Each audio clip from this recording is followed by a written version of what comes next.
साक्षी की प्रेगनेंसी की खबर सुनते ही साक्षी की मां ने खुश होते हुए कहा, क्या सच में? डॉक्टर ने कहा, हाँ भाभी जी, आप नानी बनने वाली हैं और मुझे लगा आप लोगों को ये बात पता होगी।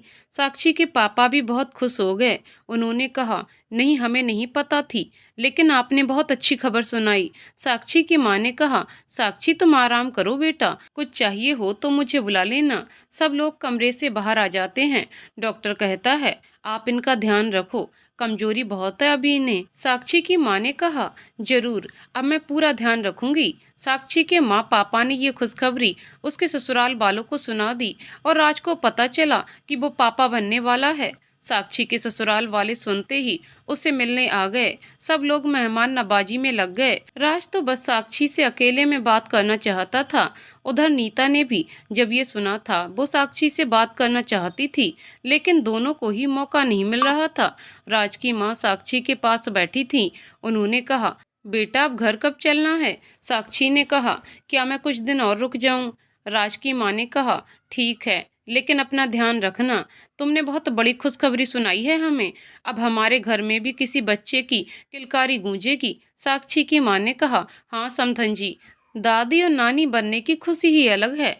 साक्षी सबको देख रही थी। सबके चेहरे इस खबर से इतने खिले हुए थे कि साक्षी उनकी खुशी का अंदाजा ही नहीं लगा सकती थी। साक्षी नजरें चुराकर राज को देख ही लेती थी, लेकिन राज की नजरें तो साक्षी पर टिकी हुई थीं। साक्षी को याद आया कि जब पहली बार राजू से देखने आया था तो उसने साक्षी की ओर एक बार भी देखा तक नहीं था, और आज उसकी नजरें बस साक्षी पर टिकी हुई हैं। सब लोग अलविदा लेकर जाने लगते हैं, लेकिन राज को तो मौका नहीं मिला कि वो साक्षी से बात कर पाए। मगर उसकी आंखों में उदासी, परेशानी सब साक्षी महसूस कर रही थी। सबके जाने के बाद नीता अंदर आती है, कहती है, साक्षी मुझे तुमसे कुछ बात करनी है। साक्षी चुपचाप खोई हुई बैठी थी। उसने कुछ जवाब नहीं दिया। तब नीता ने जाकर उसे हिलाया और कहा, साक्षी मैं तुमसे कुछ पूछ रही हूँ। साक्षी ने कहा, हाँ बोलो। नीता ने कहा, साक्षी ये सब क्या है? तुम प्रेग्नेंट? साक्षी ने कहा, मुझे खुद ही नहीं समझ आ रहा। नीता ने कहा,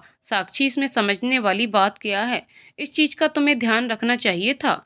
साक्षी ने कहा, हमारे बीच में ऐसा कुछ नहीं था, और जो हुआ वो हम सोच के नहीं बैठे थे कि ध्यान रखती। नीता ने कहा, ठीक है, लेकिन तूने बाहर देखा कि बस अभी बच्चे की खबर से सब कितने खुश हैं। अभी तो बच्चा आया भी नहीं इस दुनिया में। साक्षी ने कहा, इसी बात की टेंशन है। तूने राज को देखा, कितना परेशान था वो। नीता ने कहा, तो क्या सोचा तूने, आगे क्या करना है? साक्षी ने कहा, मैं इस बच्चे को खुद पाल लूंगी, मैं अब वापस नहीं जाऊंगी। नीता ने कहा, तू पागल हो गई है क्या? कैसी बात कर रही है? घर वालों को क्या जवाब देगी? और तेरे इस फैसले से दो दो परिवार बर्बाद हो जाएंगे। साक्षी ने कहा, मुझे यही सही लग रहा है, नेहा भी तो अकेली है। नीता ने कहा, तू सच में पागल है। नीता का अभी कुछ तक पता नहीं है, और जब घर वालों को ये पता चलेगा तो क्या बीतेगी उन पर। साक्षी तुझे पता है ना, अपने घर को जोड़े रखने के लिए कितने त्याग और समझौते करने पड़ते हैं, लेकिन घर को तोड़ने के लिए एक छोटी सी वजह ही काफी होती है। साक्षी सिर पकड़कर बैठ जाती है और कहती है, तो मैं क्या करूं? नीता ने कहा, देख, अपने परिवार वालों को तू चाहती है कि इन सब की आंखों में आंसू आए। आज तक सब तेरी खुशियों के बारे में सोचते रहे, आज तेरी बारी है। सबकी खुशियों के लिए तुझे फैसला लेना है। साक्षी बस हाँ में सिर हिला रही थी। तभी उसकी माँ जूस लेके आई। साक्षी ने कहा, माँ मेरा मन नहीं है, आप ले जाइए। साक्षी की माँ ने कहा, ऐसे कैसे बेटा, क्यों मन नहीं है तुझे? पीना ही पड़ेगा, देख कितनी कमजोर हो गई है तू। ये पी लेना, और रात के लिए तेरी पसंद का खाना बना रही हूँ। इतना कहकर साक्षी की माँ चली जाती है। नीता ने कहा, देखा तूने, सब तुझसे कितना प्यार करते हैं। यहाँ तेरी मम्मी को देख, और वहाँ तेरी सास जो तुझे कितने अच्छे से रखती है। साक्षी गुमसुम खड़ी होकर नीता की बातों पर सोचने लगी। एक तरफ उसकी खुशियाँ और दूसरी ओर नेहा, क्या करे वो। साक्षी ने कहा, नीता कल मैं राज को बुलाऊंगी बात करने के लिए। नीता ने खुश होते हुए कहा, बिल्कुल, और अच्छे से बात करके सही फैसला लेना, क्योंकि अभी नेहा का कुछ पता नहीं, लेकिन तेरा परिवार तो तेरे सामने है। साक्षी रात को खिड़की के पास खड़ी होकर चांदनी रात में ठंडी हवा को महसूस करके खुद को रिलैक्स कर रही थी और इस रात की खूबसूरती को निहार रही थी। इन सबके बीच उसे सबके चेहरे याद आने लगे।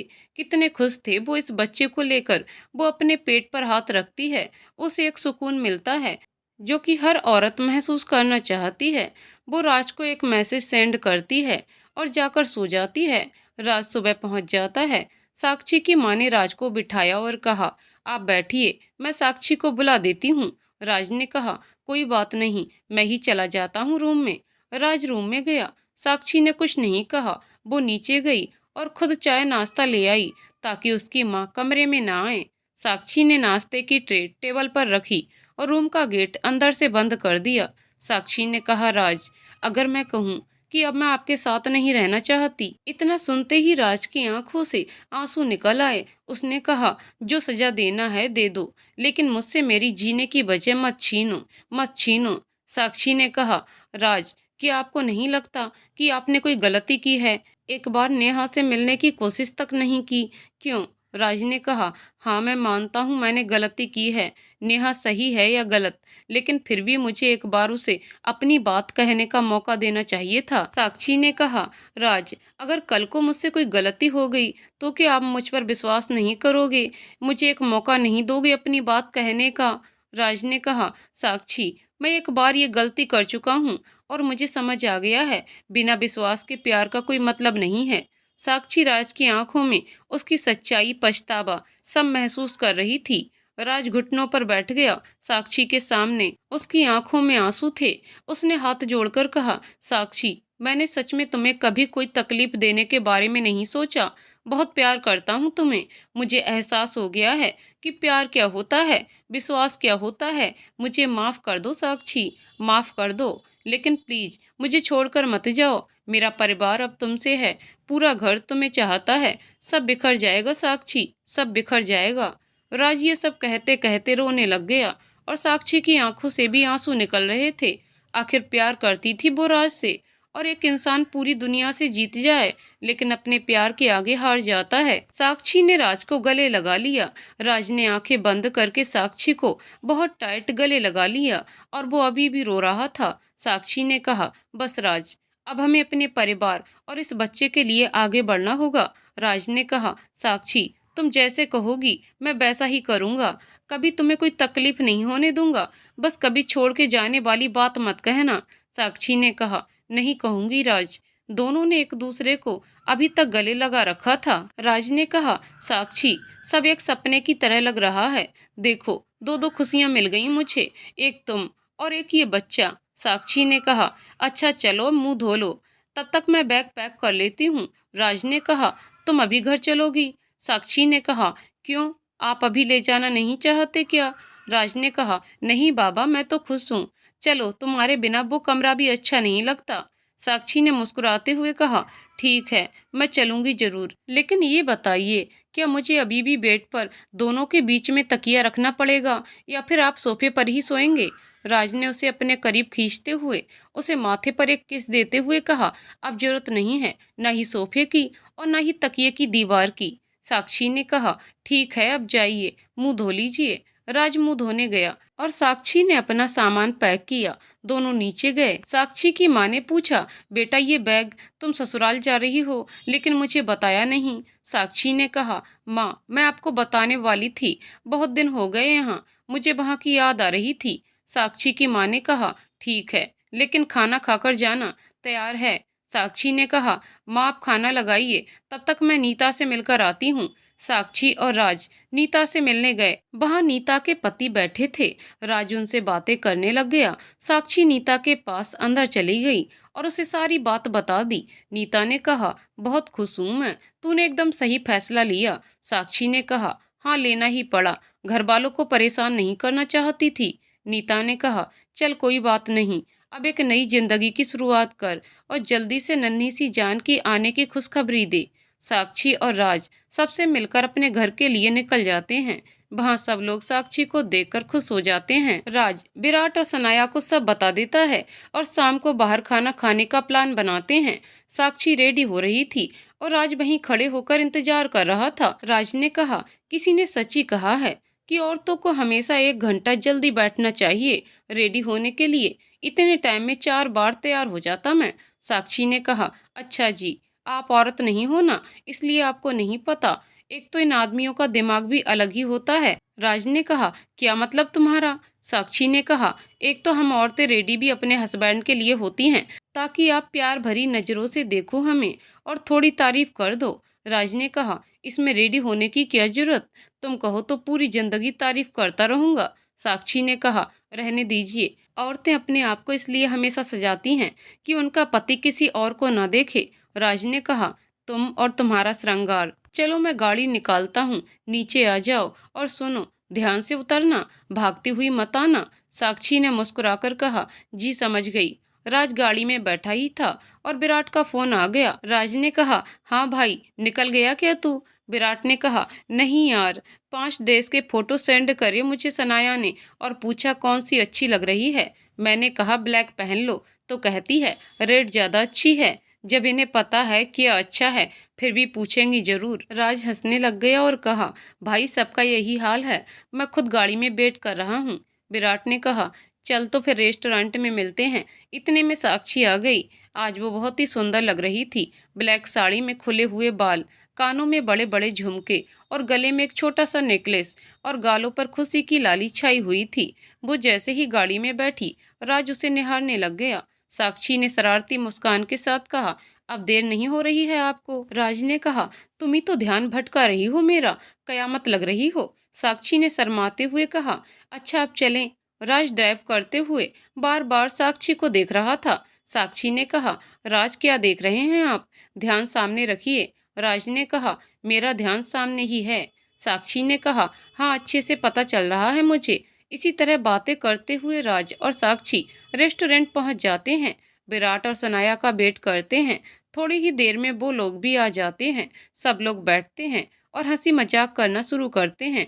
विराट कहता है, भाभी मैंने सुना है चाचू बनने वाला हूँ, तो मुझे एक प्यारा सा भतीजा चाहिए। राज ने कहा, जी नहीं भाई साहब, मुझे तो एक गुड़िया जैसी प्यारी सी बेटी चाहिए। विराट ने कहा, देख लेना बेटा ही होगा। राज ने कहा, बेटी होगी। साक्षी और सनाया इन दोनों पर हंस रही थी। सनाया ने कहा, चलो एक शर्त लगाते हैं, अगर बेटी हुई तो विराट सबसे पहले मिठाई बंटवाएगा पूरे हॉस्पिटल में और पार्टी भी विराट की ओर से, और बेटा हुआ तो राज पार्टी देगा। साक्षी ने कहा, कुछ भी हो बेटा या बेटी, लेकिन फायदा तो मेरे बच्चे को ही होगा। इस खुशी के माहौल में वक्त का पता ही नहीं चला। राज के दिल को बहुत ही संतुष्टि मिल रही थी साक्षी के चेहरे की हंसी देखकर। वक्त होते ही सब लोग वापस लौट आए। रात को साक्षी और राज बेड पर लेटे लेटे बात कर रहे थे। साक्षी ने राज के कंधे पर सर रखा था। राज ने उसे अपनी बाहों में भर रखा था। राज ने कहा, साक्षी ये कमरा हमारे हर दिन का गवाह है। कैसे दूर दूर सोने वाले आज एक साथ सो रहे हैं। साक्षी ने कहा, हाँ बाबा, अब सो जाओ, सुबह डॉक्टर के पास भी जाना है।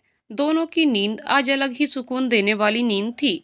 दोनों रात भर एक दूसरे को थामे हुए ही सो रहे थे। सुबह राज और साक्षी डॉक्टर के पास गए। डॉक्टर ने चेकअप किया और ट्रीटमेंट लिख दिया और 1 महीने के बाद आने के लिए कहा। इस पूरे 1 महीने में सबने साक्षी का बहुत ध्यान रखा। राज ने तो दिन रात एक कर दिए, जिससे कि बस साक्षी को कोई तकलीफ नहीं होनी चाहिए। 1 महीने के बाद वो लोग फिर डॉक्टर के पास गए। आज साक्षी खुश थी क्योंकि वो पहली अपने बच्चे की धड़कन सुनने जा रही थी। जब साक्षी ने सोनोग्राफी में अपने बच्चे को देखा और उसकी धड़कन सुनी तो उसे एहसास हो रहा था जैसे अभी उसका बच्चा उसे माँ कह के पुकार रहा है। आज उसे समझ में आया कि माँ का दिल क्या होता है। साक्षी बहुत कुछ महसूस कर रही थी, लेकिन ये बातें वो किससे बताए, इसलिए उसने नीता को फोन किया और उसे अपने अंदर हो रहे बदलाव को साझा किया। कितना कुछ बदलता है, कितना कुछ महसूस होता है, लेकिन हम किसी को इस अनुभव को शब्दों में व्यक्त नहीं कर सकते। इसी तरह महीने बीत गए। राज तो साक्षी से थोड़ा दूर सरक के सोने लगा था। उसे डर लगता कहीं गलती से भी उसका हाथ या पैर साक्षी को ना लग जाए। एक बार साक्षी और राज दोनों बैठे बैठे बातें कर रहे थे। तभी अचानक साक्षी को महसूस हुआ बच्चे का लात मारना। राज ने पूछा, क्या हुआ साक्षी? साक्षी ने कहा, राज ऐसा लगा जैसे अंदर से पैर मारा हो मुझे। साक्षी ने राज का हाथ अपने पेट पर लगाया और कहा, अब देखना आपको भी महसूस होगा। राज ने कहा, हाँ यार, देखो अभी से परेशान कर रही है मेरी बेटी तुम्हें। साक्षी ने कहा, आपकी बेटी? राज ने मुस्कुराते हुए कहा, हमारी बेटी। वक्त तो अपनी रफ्तार से चल रहा था। आज घर में जन्माष्टमी का त्योहार था, तो तैयारी चल रही थी। साक्षी को पूरे 9 महीने हो चुके थे, इसलिए वो ज्यादा काम नहीं कर पाती थी, तो बस कान्हा जी का झूला सजा रही थी। घर में हर तरफ चहल पहल थी। पूरा घर फूलों से सजाया था। 56 भोग बन रहे थे। हर कोई काम में लगा हुआ था। साक्षी की सास मोहल्ले वालों को निमंत्रण देने गई थी कि जन्माष्टमी के लिए आना है। अचानक साक्षी को दर्द शुरू हो गए। उसने राज को आवाज लगाई, राज राज। इतनी चहल पहल में किसी का ध्यान नहीं गया और राज का ध्यान भी नहीं गया। तभी राज की बहन ने साक्षी को देखा और उसके पास गई। राज की बहन ने पूछा, क्या हुआ भाभी, आप ऐसे क्यों बैठे हो जमीन पर? साक्षी ने कहा, मेरे पेट में बहुत दर्द हो रहा है, मुझे हॉस्पिटल जाना है, प्लीज मम्मी जी को बुला लो। राज की बहन ने कहा, मम्मी तो बाहर गई हैं, रुकिए मैं भैया को बुलाती हूँ।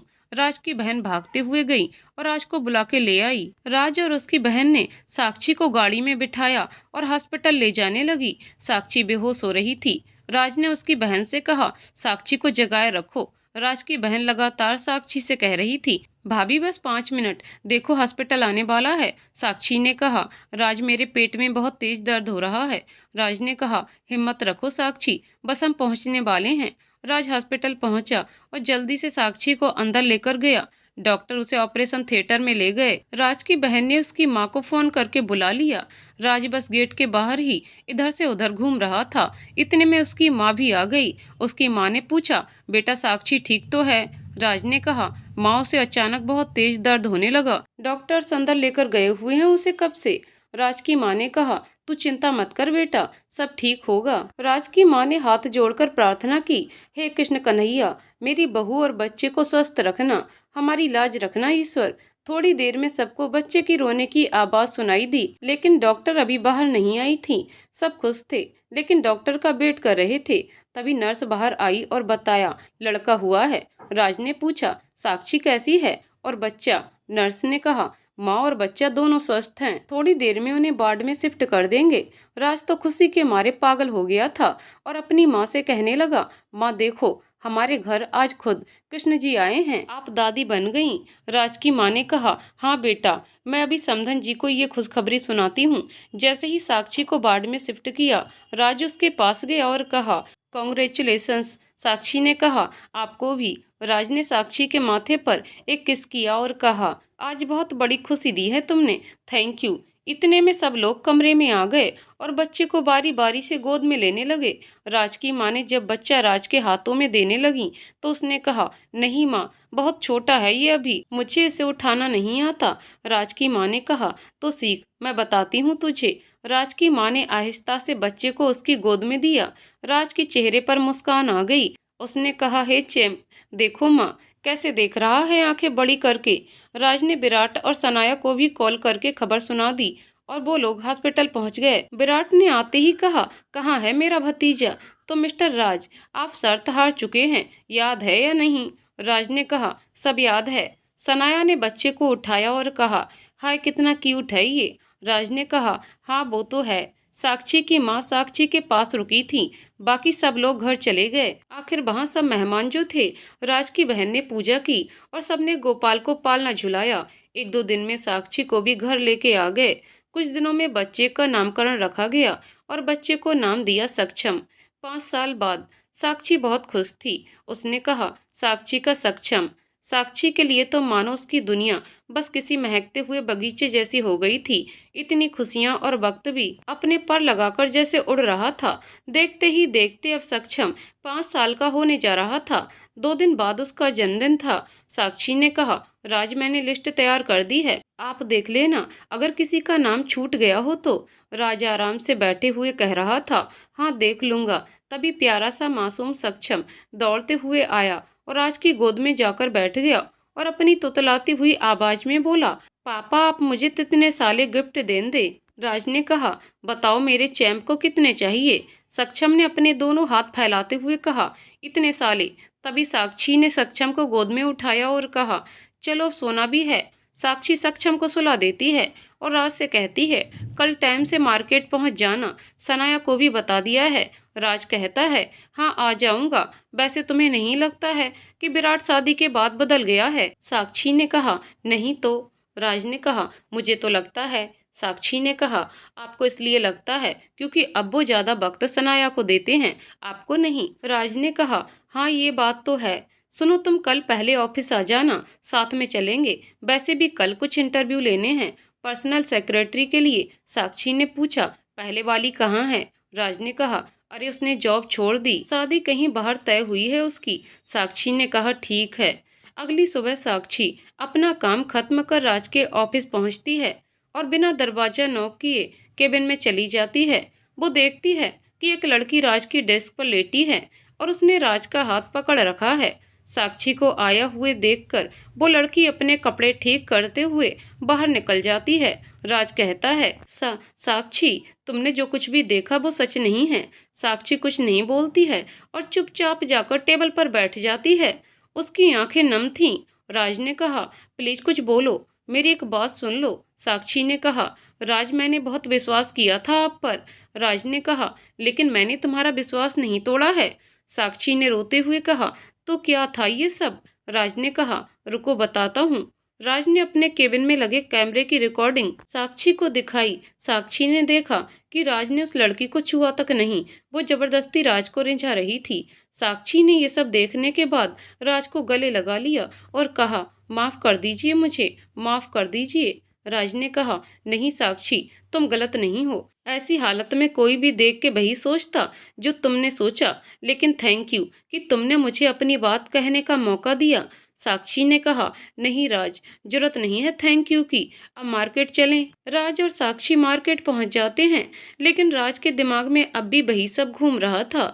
उसे नेहा का ख्याल आ रहा था और सोच रहा था, कहीं नेहा भी बेकसूर तो नहीं। इतने साल बाद ये सब सोचना, क्योंकि आज राज पर भी वही बीती थी जो कभी नेहा पर बीती थी। विराट, सनाया, साक्षी और राज पूरी शॉपिंग करने के बाद खाना खाने बैठे। उनकी सामने वाली टेबल पर एक लड़की आके बैठी थी। जैसे ही राज ने उसे देखा और उसने राज को देखा, वो वहां से उठकर बाहर जाने लगी। राज भी उसके पीछे गया, लेकिन ऐसा लग रहा था जैसे वो गायब हो गई, कहीं दिखी ही नहीं। जब वापस अंदर गया तब सबने पूछा, क्या हुआ, इस तरह क्यों बाहर गए? राज ने कहा, विराट, ये वही लड़की थी जो उस रात नेहा के साथ होटल आई थी। विराट ने कहा, ठीक है, लेकिन तू इतना परेशान क्यों हो रहा है? राज ने कहा, मेरा सच जानना बहुत जरूरी है, कहीं मैंने अनजाने में नेहा की जिंदगी बर्बाद तो नहीं कर दी। साक्षी ने कहा, राज, आपको सच जानना चाहिए। आज ऑफिस में जो हुआ वो सच नहीं था, शायद उसके साथ भी ऐसा कुछ हुआ हो। सनाया ने पूछा, क्या हुआ? तब साक्षी ने पूरी बात बताई।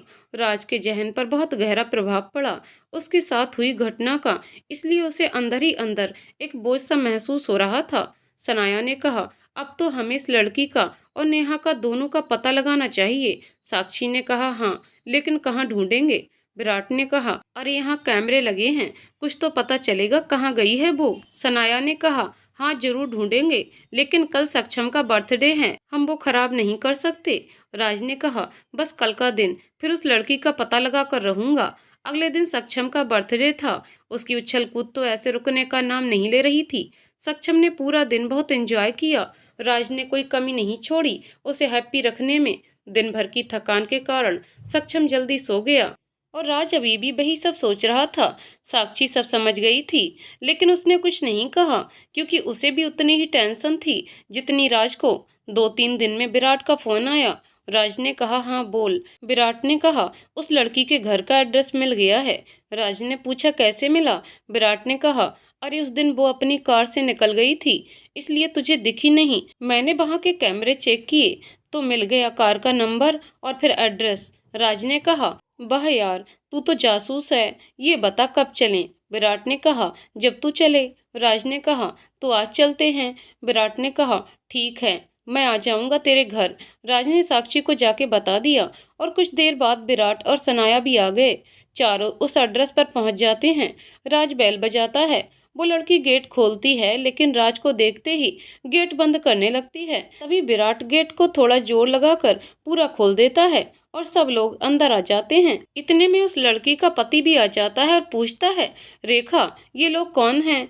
तभी सनाया ने कहा, हम लोग रेखा के कॉलेज फ्रेंड्स, इतने साल बाद पता चला कि यहाँ रहती है तो हम मिलने चले आए। रेखा के पति ने कहा, आप लोग बैठिए, मुझे जरा काम है तो मैं निकलता हूँ। रेखा का पति चला जाता है। तब रेखा कहती है, आप लोग यहाँ क्यों आए हो? तभी राज कहता है, हमें कुछ पूछना है तुमसे। रेखा हाथ जोड़कर कहती है, मुझे कुछ नहीं पता और प्लीज मुझे परेशान मत करो। साक्षी कहती है, अगर तुम नहीं बताओगी तो हमें तुम्हारे पति से बात करनी पड़ेगी। रेखा ने कहा, क्यों, मेरा बसा बसाया घर बर्बाद करने पर तुले हो तुम सब लोग? साक्षी ने कहा, तुम्हारे सच ना बताने से नेहा की जिंदगी बर्बाद हो रही है। रेखा ने कहा, ठीक है बताती हूँ, लेकिन आज के बाद आप लोग वापस मत आना। सनाया ने कहा, ठीक है। रेखा ने कहा, शायद सच जानने के बाद आप लोग मुझे कभी माफ ना कर पाओ। उस टाइम मेरा एक बॉयफ्रेंड था, उसने मेरे कुछ फोटोज निकाल लिए थे, जिसकी वजह से वो हमेशा मुझे ब्लैकमेल करके पैसे मांगा करता था और जब मन करता अपनी हवस पूरी करता था। एक बार उसने मुझे नेहा के साथ देखा और उसकी नज़र नेहा पर टिक गई थी। उसने मेरे सामने एक शर्त रखी, अगर नेहा को मैं उस तक पहुंचा देती हूँ तो वो मेरे फोटोज डिलीट कर देगा। मैं उससे छुटकारा पाना चाहती थी, इसलिए मैंने नेहा से कहा कि मेरी मौसी का लड़का मुझसे मिलने आ रहा था और उसका एक्सीडेंट हो गया था। ज्यादा तो नहीं लगी, लेकिन किसी होटल में रुका है वो। नेहा मेरे साथ चलने को तैयार हो गई। मैंने जानबूझकर उसका फोन छुपा दिया, जिसकी वजह से वो तुमसे बात नहीं कर पाई। फिर रास्ते में मैंने उसे जूस पिलाया, जिसमें मैंने थोड़ी सी नशीली दवाई मिलाई थी। फिर मैं उसे होटल के रूम के बाहर छोड़कर आ गई थी और अंदर जाने के लिए कहा। उसके बाद मुझे कुछ नहीं पता नेहा का क्या हुआ। इतना सुनते ही राज अपना सर पकड़कर बैठ गया और उधर साक्षी ने रेखा को एक जोरदार तमाचा मारा और कहा, शर्म आती है तुम जैसी लड़की पर? तुमने दोस्ती पर कलंक लगा दिया। तुम्हारी वजह से नेहा की पूरी जिंदगी बर्बाद हो गई।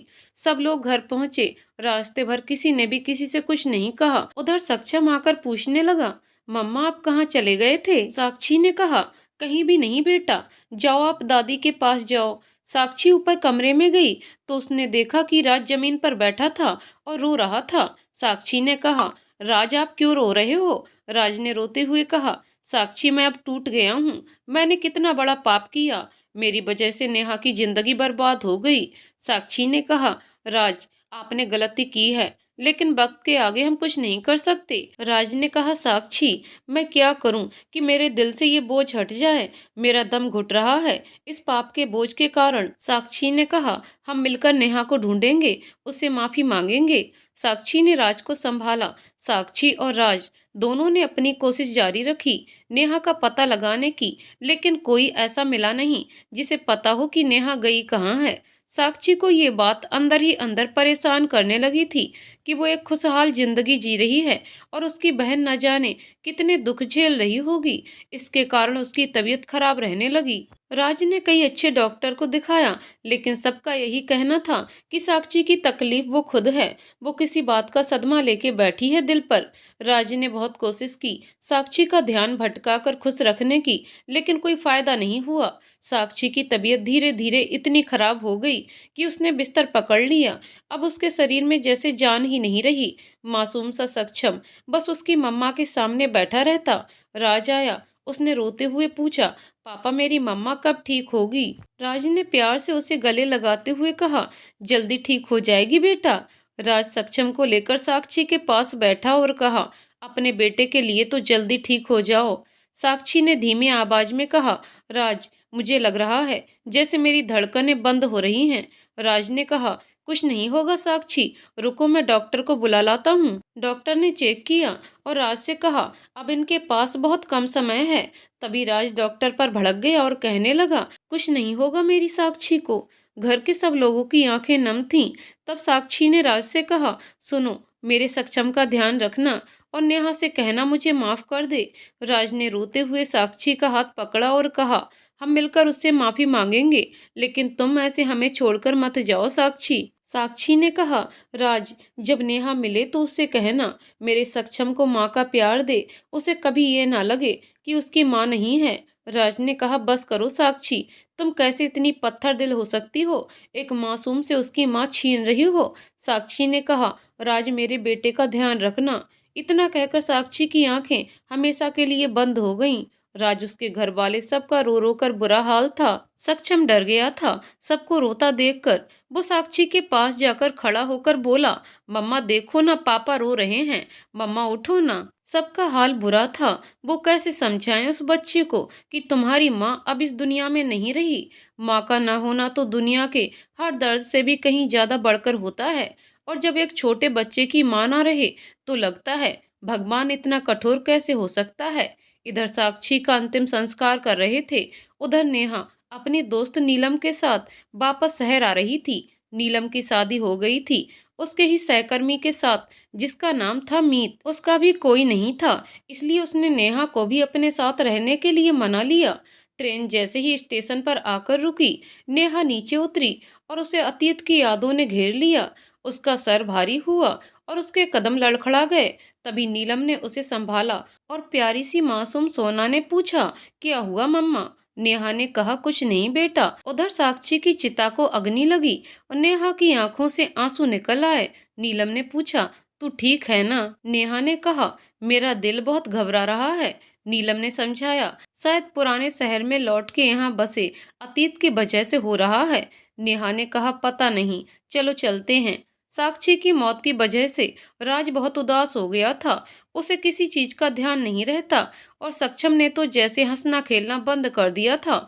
जब उसे माँ की याद आने लगती वो रोने लग जाता। सक्षम को चुप कराते हुए घर वाले भी रो देते। राज अपने गम में इतना डूब गया कि उसे सक्षम का दर्द भी नजर नहीं आ रहा था। राज की माँ ने सोच लिया था कि वो राज से बात करेगी, उसे समझाएगी कि सक्षम ने अपनी माँ को खोया है, लेकिन वो क्यों उससे बाप का सहारा छीन रहा है। रात को राज की माँ खाने की थाली लेकर राज के कमरे में गई। राज साक्षी की तस्वीर के सामने बैठा आंसू बहा रहा था। कितना मुश्किल होता है अपने हमसफर के बिना जीना। राज की माँ उसके पास बैठ गईं। उन्होंने खाने की थाली साइड में रखी। उन्होंने राज के कंधे पर हाथ रखते हुए कहा, बेटा। राज का ध्यान टूटा। जैसे ही उसने अपनी माँ को देखा, उनकी गोद में सर रखकर लेट गया और रोते हुए कहने लगा, माँ साक्षी मुझे अकेला छोड़कर चली गई। राज की माँ ने उसके सर पर हाथ फेरते हुए कहा, बस बेटा, भगवान की मर्जी के आगे किसकी चलती है। भगवान ने सक्षम से उसकी माँ छीन ली, लेकिन तुम तो उससे उसके बाप का प्यार भी छीन रहे हो। साक्षी के बाद तुम ही तो हो उसका सहारा। बेटा, अपने दर्द से बाहर निकलकर उसका दर्द तो देखो। राज ने कहा, माँ, मैं उसको कैसे संभालूंगा? राज की माँ ने कहा, बेटा, अब तुम्हें उससे माँ और बाप दोनों का प्यार देना है। तुमने देखा नहीं वो कैसा गुमसुम सा रहने लगा है, खेलता नहीं है, हंसना जैसे भूल गया है। इतना कहते कहते राज की माँ भी रो दी। राज ने अपनी माँ के आंसू पोंछते हुए कहा, बस माँ, मैं ध्यान रखूंगा अपने बेटे का, उसे माँ की कमी नहीं होने दूंगा। राज की माँ ने उसे खाना खिलाया। राज ने खुद अपने कमरे को ठीक किया और फिर साक्षी की तस्वीर के सामने जाकर खड़ा हो गया और बोला, मुझे माफ कर दो साक्षी, मैं इतने दिन उसका ध्यान नहीं रख पाया, लेकिन अब वादा करता हूँ सक्षम का पूरा ध्यान रखूंगा। राज सक्षम के पास गया। सक्षम बाहर चुपचाप बैठा था। राज भी सक्षम के पास बैठ गया और कहा, क्या हुआ चैंप? सक्षम ने कोई जवाब नहीं दिया। फिर राज ने उसे उठाया और अपनी गोद में बिठाया और कहा, आखिर हुआ क्या है मेरे चैंप को? सक्षम रोने लगा और रोते हुए कहा, मुझे मम्मा के पास जाना है। सक्षम के इस तरह रोने पर राज ने उसे गले लगा लिया और उसे चुप कराने लगा। बस बेटा, पहले आप रोना बंद करो, वरना आपको रोता देख आपकी मम्मा भी रो देंगी। सक्षम ने पूछा, पापा, मम्मा को कैसे पता चलेगा मैं रो रहा हूँ? राज ने कहा, क्योंकि वो आपको देख रही है। सक्षम ने पूछा, कैसे? राज ने कहा, मैं बता दूंगा, लेकिन एक शर्त पर। पहले आपको थोड़ी स्माइल करनी पड़ेगी। सक्षम ने बस हल्के से मुस्कुरा दिया। राज ने कहा, रात को मैं और आप छत पर चलेंगे तभी बताऊंगा। राज पूरे टाइम सक्षम के साथ रहा। उसका मन इधर उधर की बातों में लगाने लगा और रात को दोनों छत पर गए। सक्षम ने कहा, पापा, मेरी मम्मा यहाँ है क्या? राज ने कहा, आपकी मम्मा हर जगह है बेटा। सक्षम ने कहा, पापा, सब तो कहते हैं कि मेरी मम्मा मर गई। राज छत पर रखे झूले में बैठा और सक्षम को अपनी गोद में बिठाया। फिर कहा, आपकी मम्मा भगवान के पास गई है बेटा, भगवान जी को उनकी जरूरत थी ना, इसलिए। और पता है, जब भगवान जी के पास जाते हैं तो तारे बन जाते हैं। राज ने आसमान की ओर इशारा करते हुए कहा। सक्षम ने पूछा, मेरी मम्मा वापस नहीं आएगी? राज ने कहा, वो हमेशा आपके साथ है, वहां तारा बन के। वो आपको देखती है कि आप क्या कर रहे हो, और मुझे तो लगता है वो नाराज है आपसे। सक्षम ने पूछा, क्यों पापा? और आपको कैसे पता कि मम्मा नाराज हैं? राज ने कहा, आपको याद है ना, जब आप खाना नहीं खाते थे, टाइम पे सोते नहीं थे, तो मम्मा कैसे नाराज हो जाती थी। तो अब भी आप नाराज करते हो उन्हें? सक्षम ने कहा, पापा मुझे मम्मा की बहुत याद आती है। राज ने पूछा, आप बहुत प्यार करते हो ना अपनी मम्मा से? सक्षम ने हाँ में सिर हिलाया। फिर राज ने कहा, तो उन्हें इतना रुलाते क्यों हो? सक्षम ने कहा, मैंने नहीं रुलाया मम्मा को। राज ने कहा, आपको बताया ना मैंने कि आपकी मम्मा देखती है वहां से आपको, तो इतने दिन से आप रो रहे हो, और आपको रोता देखकर वो भी रोती होगी। सक्षम ने कहा, पापा मैं अपनी मम्मा को रुलाना नहीं चाहता। राज ने कहा, तो प्रॉमिस करो, आप अब नहीं रोओगे और पापा की हर बात मानोगे। सक्षम ने कहा, फिर मेरी मम्मा हैप्पी हो जाएगी। राज ने कहा, हाँ, बहुत ज्यादा खुश हो जाएगी जब आप हंसोगे खेलोगे। सक्षम ने कहा, तो प्रॉमिस पापा, मैं नहीं रोऊंगा। राज ने कहा, तो अब चलें सोने। सक्षम ने आसमान की ओर देखते हुए कहा, गुड नाइट मम्मा, और राज के साथ सोने चला गया। राज ने जैसे अपने काम से छुट्टी ले ली थी। वो पूरा दिन सक्षम के साथ बिताता, उसे बाहर घुमाने ले जाता और रोज रात को उसे कहानियां सुनाकर सुलाता। राज की पूरी कोशिश थी कि वो अपने बेटे को पहले की तरह नॉर्मल देखे। उधर नेहा नीलम के साथ घर को सजाने में लगी थी। नीलम का पति मीत बहुत अच्छा था, वो सोना का ध्यान भी अच्छे से रखता था। नेहा ने कहा, नीलम घर का काम तो पूरा हो गया, अब सोना का एडमिशन करवाना है स्कूल में। मीत ने कहा, अरे आप चिंता मत कीजिए, मेरा एक दोस्त टीचर है यहाँ के बहुत अच्छे स्कूल में, और उसकी बेटी भी वहीं पढ़ती है, सोना की उम्र की ही है, तो इसे कोई परेशानी नहीं आएगी वहाँ। नीलम ने कहा, अरे ये तो बहुत अच्छी बात है, तुम बात करो, एडमिशन शुरू हो गए क्या वहाँ? मीत ने कहा, हाँ अभी पूछ लेता हूँ। मीत उससे फोन पे बात करते करते बाहर चला गया। नेहा ने कहा, तुम दोनों और कितना कुछ करोगे मेरे और सोना के लिए? नीलम ने कहा, तू फिर शुरू हो गई, सोना पे मेरा हक नहीं है क्या? नेहा ने कहा, अरे मुझसे ज्यादा हक है तेरा तो। इतने में मीत आ गया और कहा, हम कल सुबह ही जाएंगे सोना के एडमिशन के लिए। नेहा ने कहा, लेकिन कल तो मुझे यहाँ का नया ऑफिस देखने जाना है। नीलम ने कहा, कोई बात नहीं, मैं और मीत चले जाएंगे। अगले दिन सोना के एडमिशन के लिए नीलम और मीत चले जाते हैं, और नेहा अपने नए ऑफिस के लिए निकलती है। लेकिन उसके मन में बहुत उथल पुथल चल रही थी। वो सोच रही थी, उसके घर वाले कैसे होंगे, साक्षी कैसी होगी। इस शहर में वापस आकर उसकी कुछ अनमोल यादें उसे याद आ गईं। वो ऑफिस पहुंची और सारा काम देखने के बाद शाम को जब घर आई तो उसके चेहरे पर एक दर्द का भाव नजर आ रहा था। नीलम ने बताया कि सोना का एडमिशन हो गया है। नेहा ने उसे थैंक यू कहा। नीलम ने कहा, क्या हुआ, कोई बात है क्या? नेहा ने कहा, कुछ नहीं, बस यहाँ आके सब लोगों की याद आ गई। नीलम समझ गई। उसने कहा, तू अब भी अतीत के दर्द में जी रही है? नेहा ने कहा, नहीं यार, मैं भूल गई हूँ अपने अतीत को, और मैंने उन सबको तो कब का माफ कर दिया जिनकी वजह से उस हालत में पहुंची थी मैं। नीलम ने कहा, तो अब हर दर्द को भूल जा। नेहा ने कहा, भूल गई हूँ, आखिर कब तक अतीत के दर्द को लेकर जीती? मेरे पास मेरे जीने की वजह है ना, मेरी बेटी। नीलम ने मुंह बनाते हुए कहा, हाँ तेरी ही तो बेटी है। नेहा ने कहा, अरे पागल, तेरी भी तो है। तभी सोना मीत के साथ आई चॉकलेट लेके और बोलने लगी, मैं तो अंकल की बेटी हूँ। सभी उसकी बात पर हंसने लगे। इधर राज की कोशिश सफल हो रही थी। सक्षम अब पहले की तरह हंसने खेलने लगा।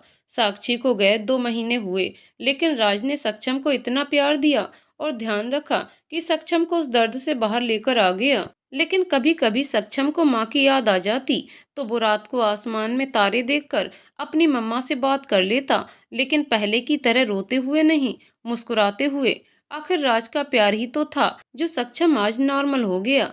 राज अपने दोस्त के घर पर सक्षम को खाने पर ले गया था। वहाँ कुछ और भी लोग थे, जिनमें एक थी मोनिका। राज को देखते ही वो उस पर फिदा हो गई। सबके बातचीत करने पर मोनिका को राज के बारे में पता चला कि उसकी वाइफ की डेथ हो चुकी है और एक बेटा भी है। लेकिन उसे इन सब बातों से कोई फर्क नहीं पड़ा, क्योंकि उसका दिल तो राज पर आ ही गया था। मोनिका ने सोचा नहीं था कि राज का एक बेटा भी है, क्योंकि राज बहुत हैंडसम दिखता था। मोनिका एक इंटीरियर डिजाइनर है, मध्यम वर्गीय परिवार से, लेकिन उसकी इच्छाएं इतनी हैं जितनी कोई गिनती नहीं लगाई जा सकती। सीधे शब्दों में कहा जाए तो वो महत्वाकांक्षी लड़की थी। उसे अपने हुस्न पर भी नाज था। एकदम गोरी चिट्ठी, बाल सुनहरी, आंखें बड़ी बड़ी और काली। मोनिका ने राज को देखा। वो अकेला खड़ा था तो पहुंच गई उसके पास। मोनिका ने मुस्कुराते हुए कहा, हेलो। राज ने हल्की मुस्कान के साथ कहा, हाय। मोनिका ने कहा, बहुत सुना है मैंने आपके बारे में। राज ने कहा, मैं इतना भी फेमस नहीं हूँ। मोनिका ने कहा, जी वैसे मैं एक इंटीरियर डिजाइनर हूँ। राज ने कहा, अच्छा प्रोफेशन है। मोनिका ने कहा, अगर आप बुरा ना माने तो एक बात कहूँ। राज ने कहा, जी जरूर। मोनिका ने कहा, आप अपने बेटे का कमरा अच्छे से डिजाइन करवाइए जिससे उसे पॉजिटिव वाइब मिले। राज ने कहा, आपका आइडिया बुरा नहीं है। मोनिका ने कहा, जी लेकिन मुझे खुशी होगी अगर आप ये काम मुझे दें तो। राज ने कहा, अरे इसमें पूछने वाली कौन सी बात है, ये लीजिए मेरा कार्ड। जब आप फ्री हो जाएं तो कांटेक्ट कर लीजिएगा। मोनिका ने कुछ देर और बातचीत की, फिर राज सक्षम को लेके चला गया। मोनिका तो इतनी खुश थी जैसे उसने पहली सीढ़ी पार कर ली हो। कुछ दिनों में सक्षम के स्कूल शुरू हो गए थे। सक्षम अब पहली कक्षा में गया था। राजी उसे छोड़ने गया था। उसने सक्षम को प्रॉमिस किया था कि वो रोज उसे लेने भी आएगा और छोड़ने भी। राज ने सक्षम को स्कूल के सामने उतारा और कहा, ऑल द बेस्ट चैंप। सक्षम ने कहा, थैंक यू पापा। राज को विराट की कॉल आया तो वो वहां से विराट के पास चला गया। सक्षम को बहुत अच्छा लग रहा था। इतने दिनों के बाद सारे क्लास के बच्चों से मिलके। कुछ टाइम बाद लंच ब्रेक हुआ तो सक्षम अपना टिफिन और चॉकलेट लेकर बाहर स्कूल के गार्डन में लंच करने बैठा अपने दोस्तों के साथ। तभी वहां पर रॉकी आ गया, जो 5वीं कक्षा का विद्यार्थी है। उसने सक्षम से उसकी चॉकलेट छीनी। सक्षम ने खड़े होते हुए कहा, मेरी चॉकलेट वापस कर दो। रॉकी ने इतराते हुए कहा, अब नहीं मिलेगी, और चॉकलेट खा के उसकी पन्नी सक्षम की जेब में डाल दी।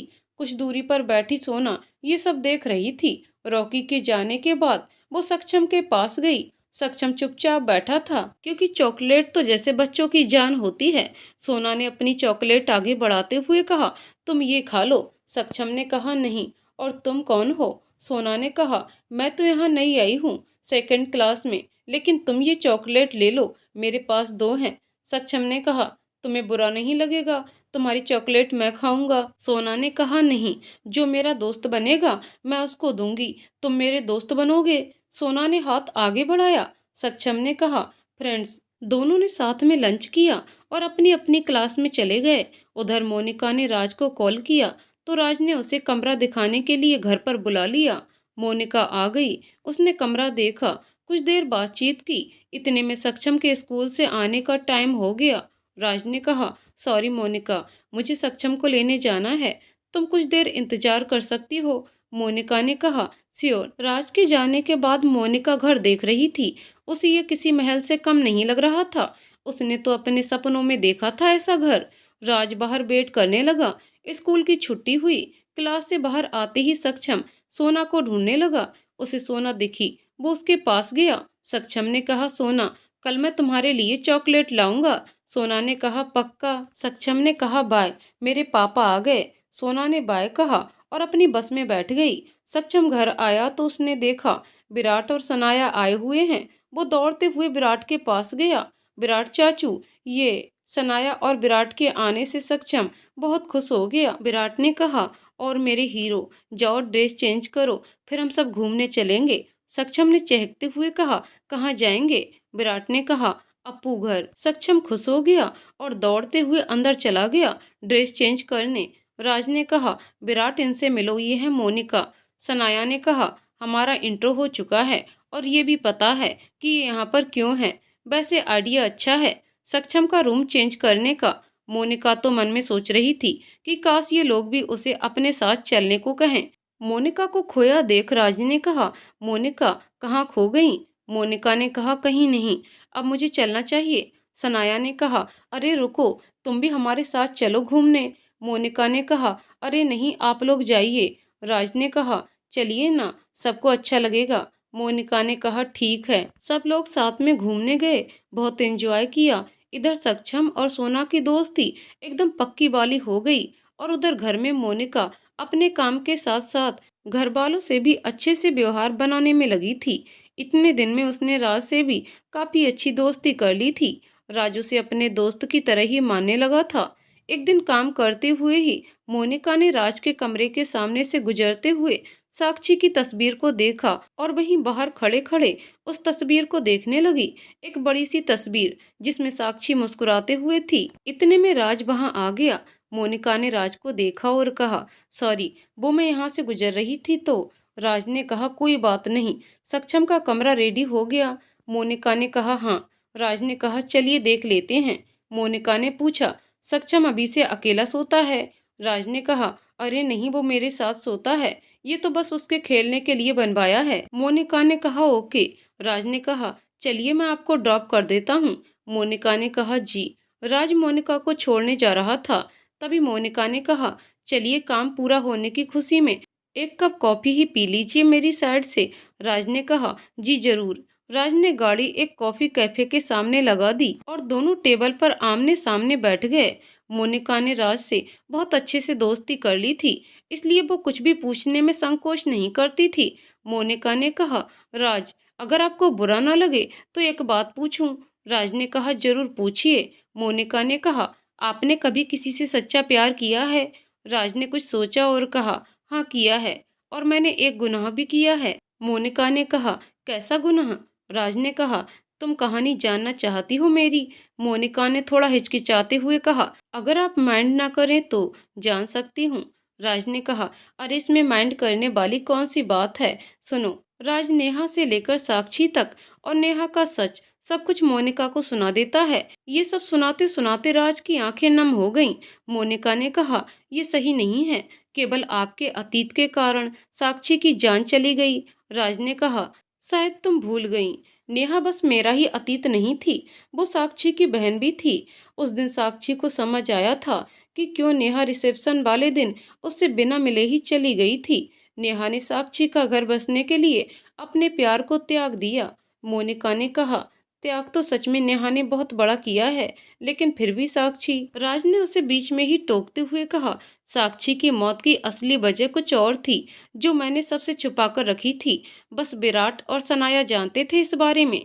मोनिका ने आश्चर्य भाव से राज से कहा, क्या वजह थी? राज ने कहा, जिस दिन हमें पता चला कि नेहा बेकसूर थी, उस दिन मैं टूट सा गया था। साक्षी ने मुझे संभाला, वो भी अंदर से बहुत टूटी हुई थी, लेकिन हम दोनों एक दूसरे की हिम्मत बनाए रखे थे।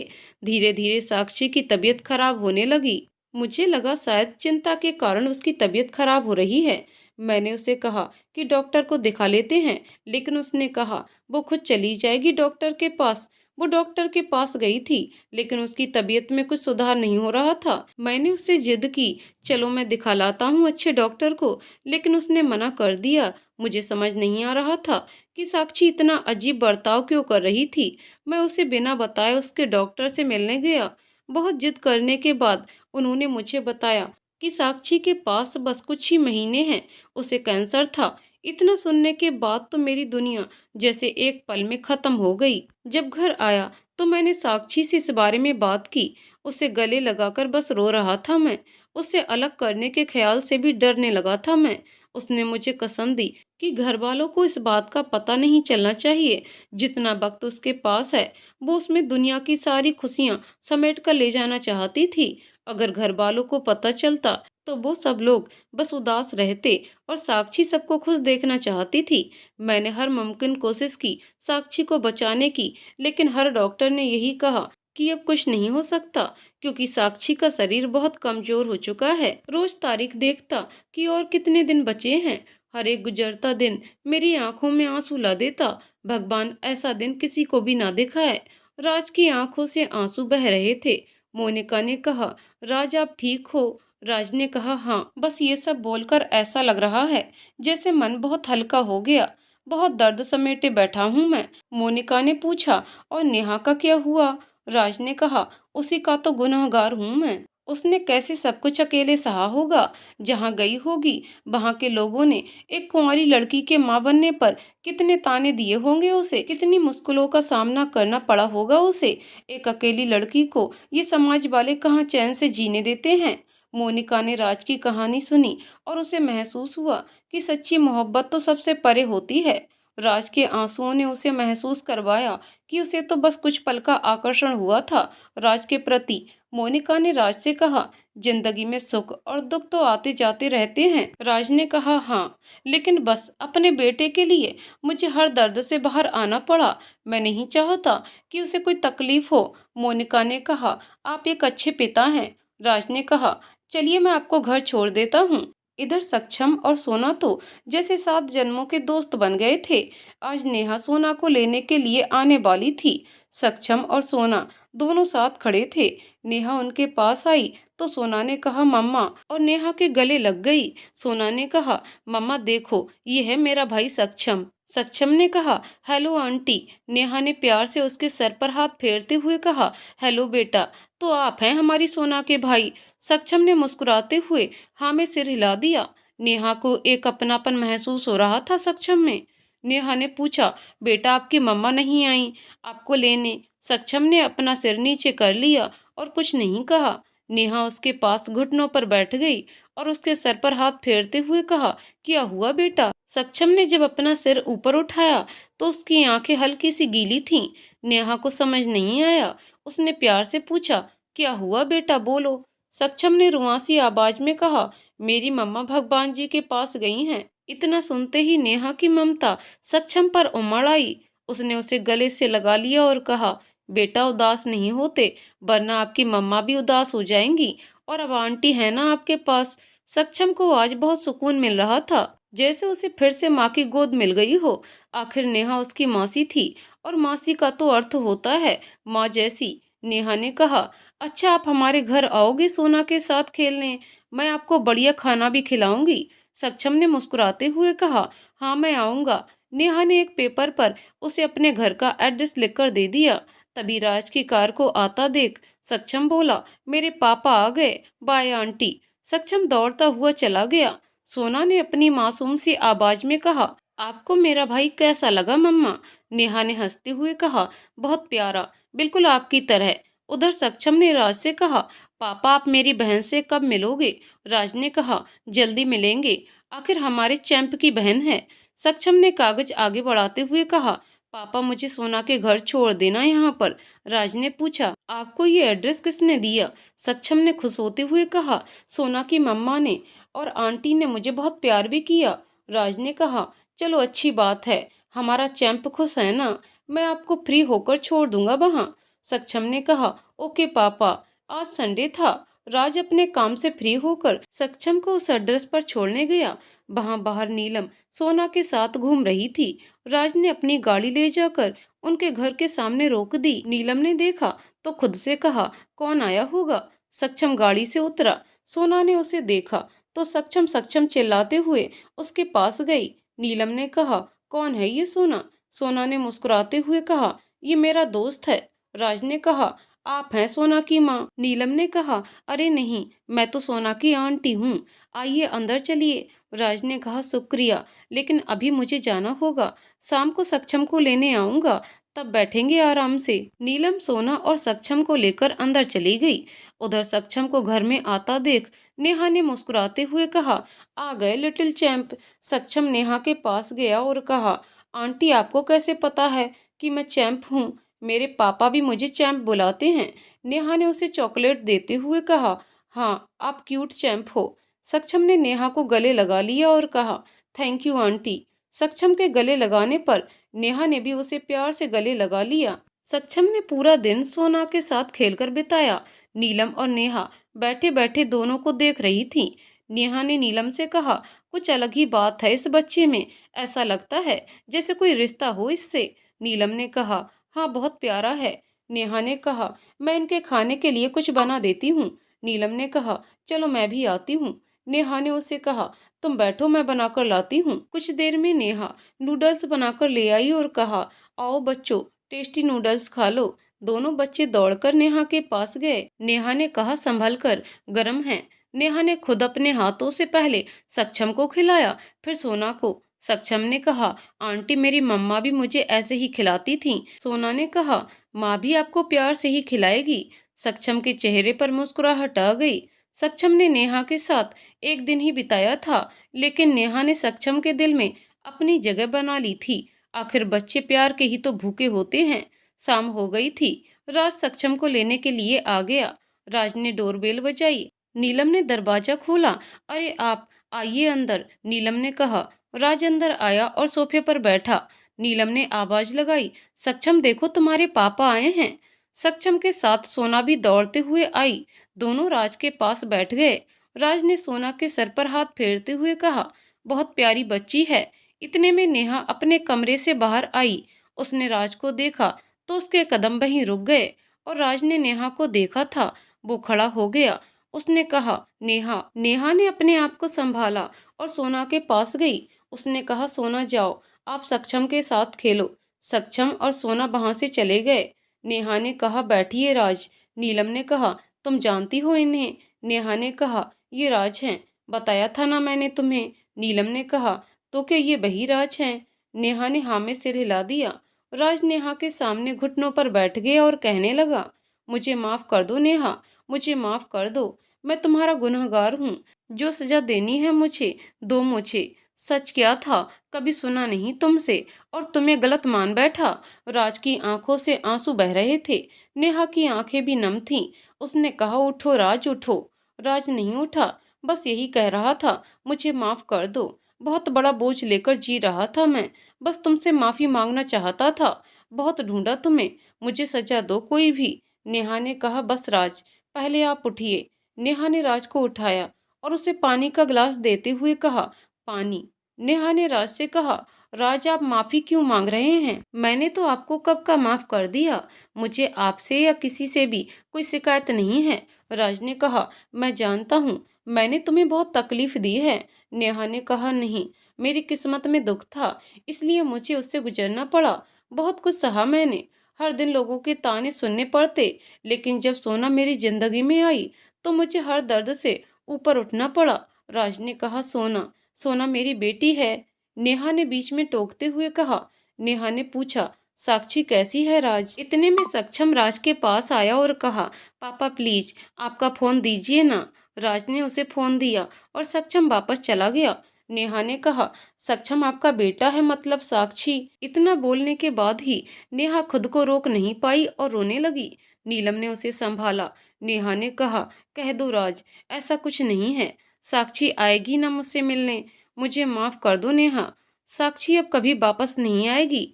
राज ने अपने आंसू पोंछते हुए कहा। नेहा ने जैसे तैसे खुद को संभाला और कहा, क्या हुआ साक्षी को? राज ने पूरी बात नेहा को बता दी और कहा, उसने एक लेटर दिया था मुझे और कहा था जब भी नेहा मिले उसे दे देना। मैं कल वो लेटर भेज दूंगा। नेहा ने कहा, मैंने आने में बहुत देर कर दी। इतने में बच्चे वहां पर आ गए। सक्षम ने कहा, पापा घर चलते हैं। राज ने कहा, हाँ बेटा। राज ने सोना को देखा, उससे रहा नहीं गया। वो उसके पास गया और उसे गले से लगा लिया और कहा, बहुत अच्छी हो आप, बिल्कुल अपनी मम्मा की तरह।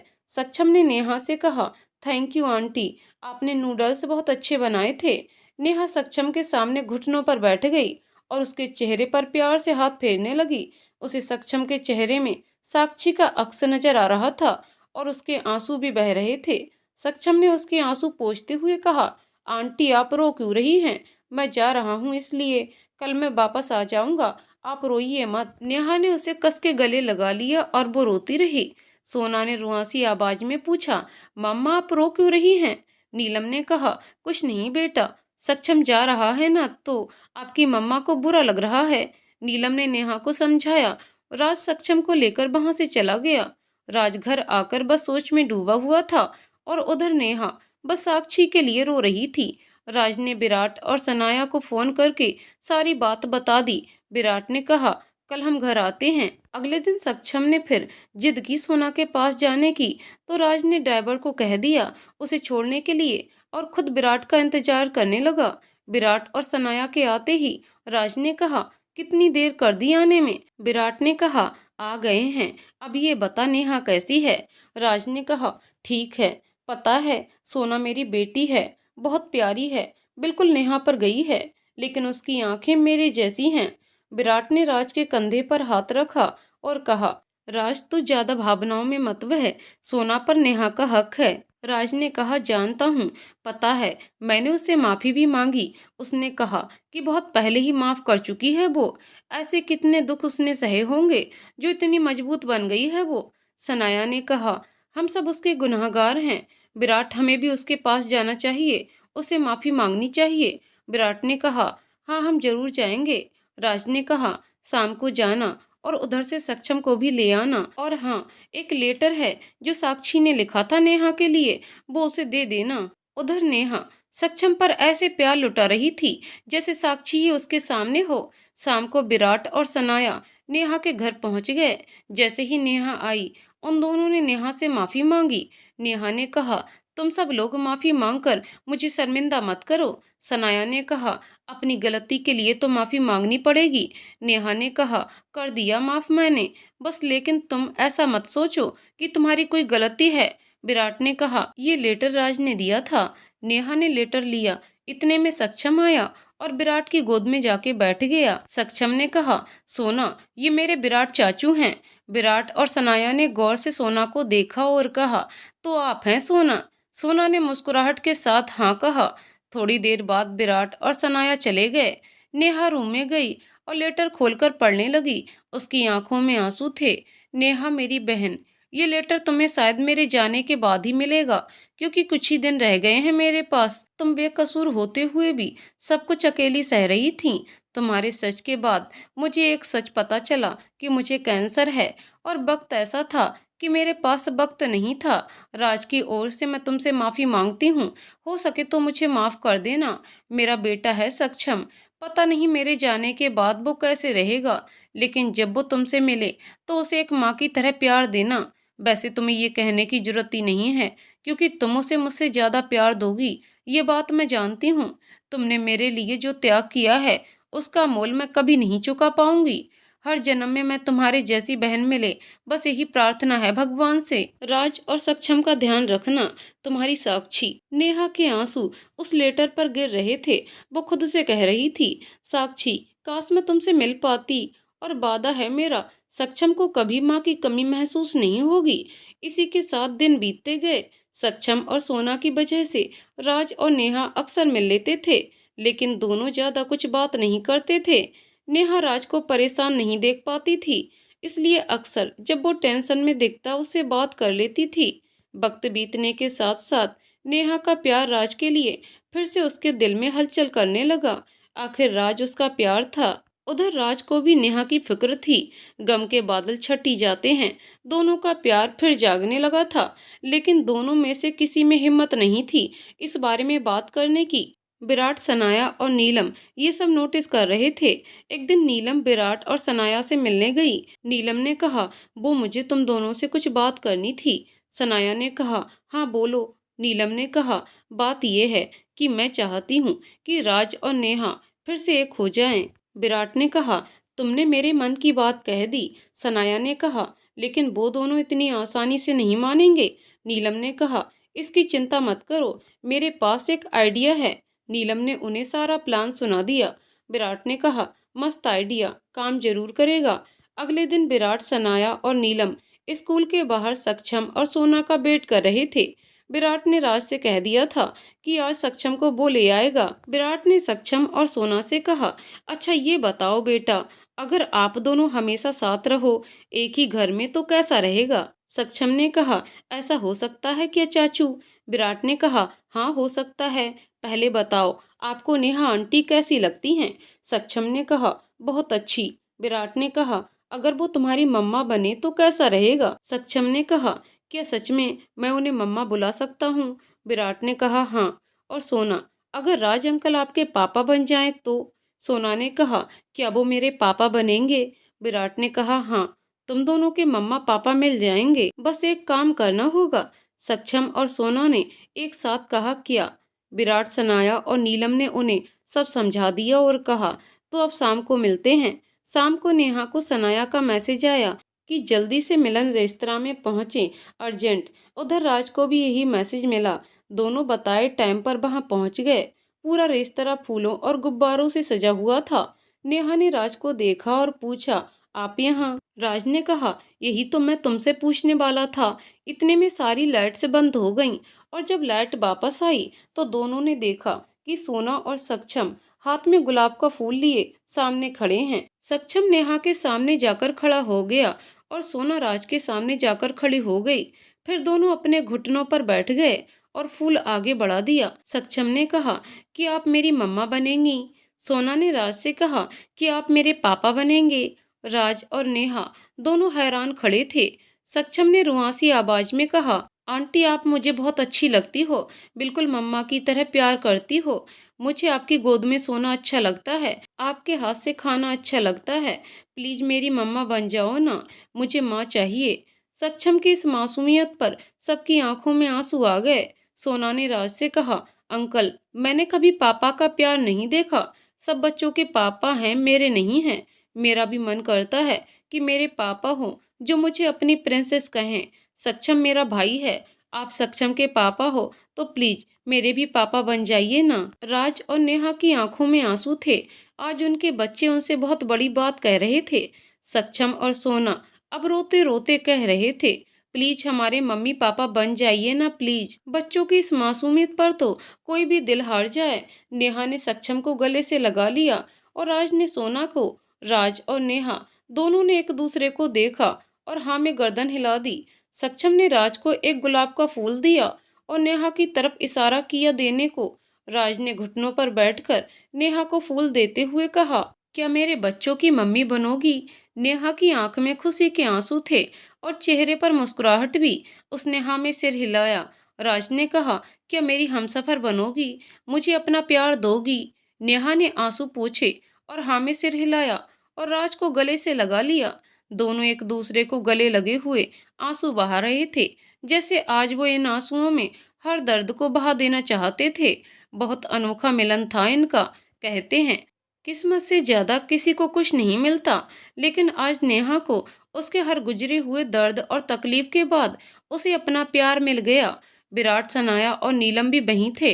विराट ने कहा, बस भाई अब जल्दी घर चल के रेडी हो जा, वरना शादी का मुहूर्त निकल जाएगा। राज ने कहा, शादी? सनाया ने कहा, हाँ शादी, तुम दोनों की। अब चलो। राज ने कहा, मतलब ये तुम लोगों की प्लानिंग थी? नीलम ने कहा, जी अब चलें।